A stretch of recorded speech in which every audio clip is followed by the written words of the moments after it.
دوستان عزیز سلام. امروز اومدم تا به شما یک طرح بسیار زیبای آبرنگی رو آموزش بدم.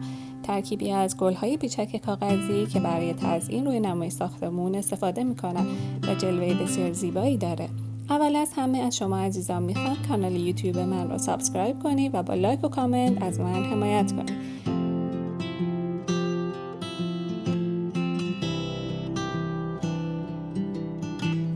در این قسمت طراحی کار رو مشاهده می‌کنی که به کمک یک مداد معمولی حاشبه اون رو انجام میدم.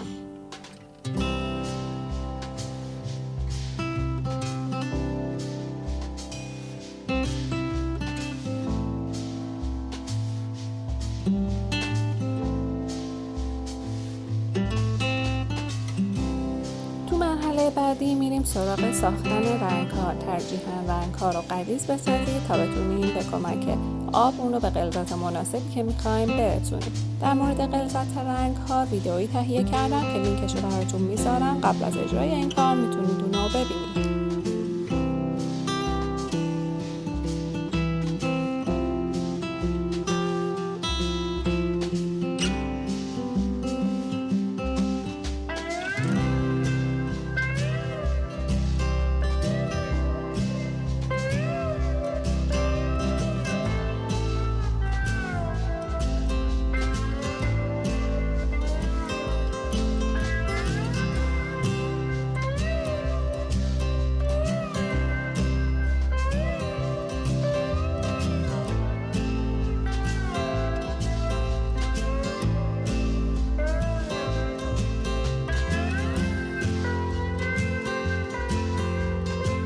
برای شروع کار ابتدا با کمک اسپری آب سطح مقوا رو مرطوب می‌کنید و به کمک قلموهای تخت زمینه اون رو روی سطح کار پخش می‌کنید.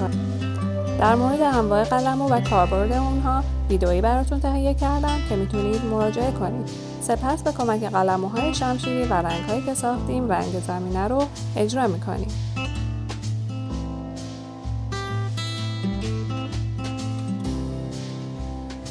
حواسمون هست رنگ‌هایی که استفاده می‌کنیم حتما غلیظ باشن، به خاطر اینکه روی زمینه خیس داریم اجرا می‌کنیم و باید بتونیم رنگ رو کنترل کنیم.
بعد از اتمام مرحله زیررنگ اجازه میدیم تا سطح مقوا کاملا خشک بشه و به حالت اول برگرده و سپس در ادامه به کمک قلموی شمشیری کوچیک شروع می‌کنیم به جزئیات کار.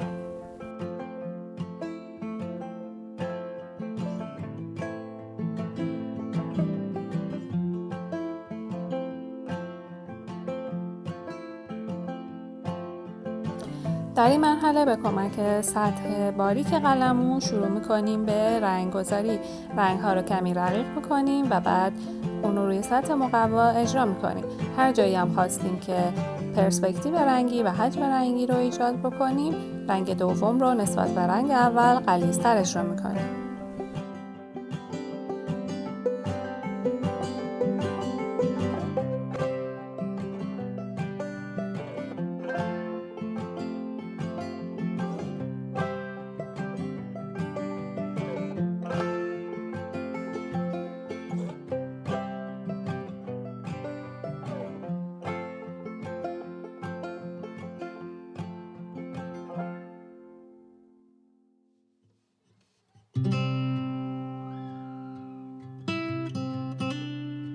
با توجه به ظرافت قسمتی که داریم اجرا میکنیم، از فشار دستمون کمک میگیریم تا سطح قلمو رو روی مقوا کنترل کنیم.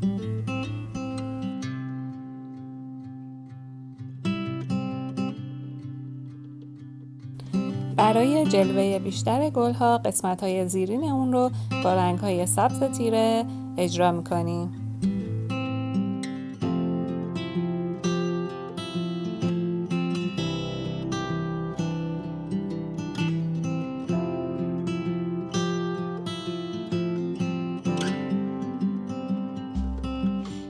رنگ‌گذاری رو مرحله به مرحله جلو میبریم و سعی میکنیم تنوع رنگی رو حتما داشته باشیم.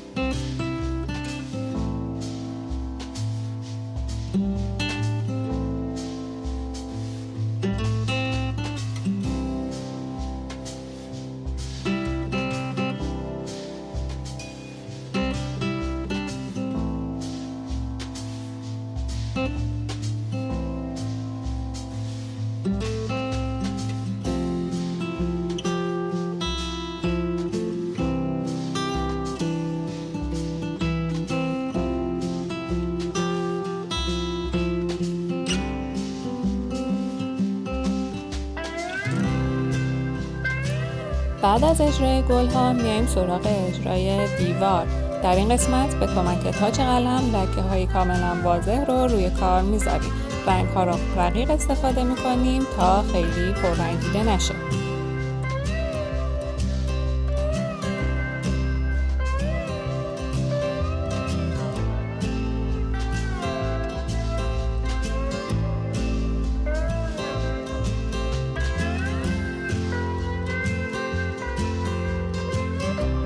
در نهایت میریم سراغ اجرای شیشه های پنجره به کمک رنگ های آبی و توسی.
در پایان این نقاشی میخوام به کمک یک راپیت 14 میلیمتر شروع کنم به اسکیس زدن. جزئیاتی رو به کار اضافه میکنم و باعث میشه که جلوه کارم بیشتر بشه.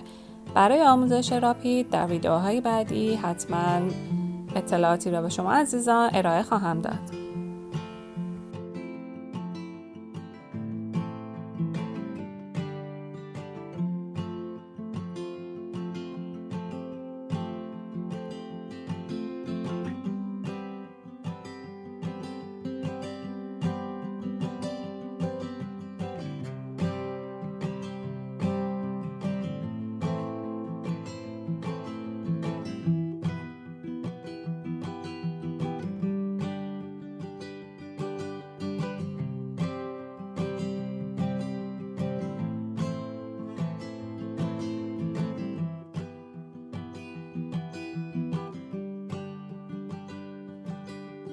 این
هم از نتیجه کار امروز. امیدوارم لذت برده باشید و اونو با دوستای خودتون هم به اشتراک بذارید.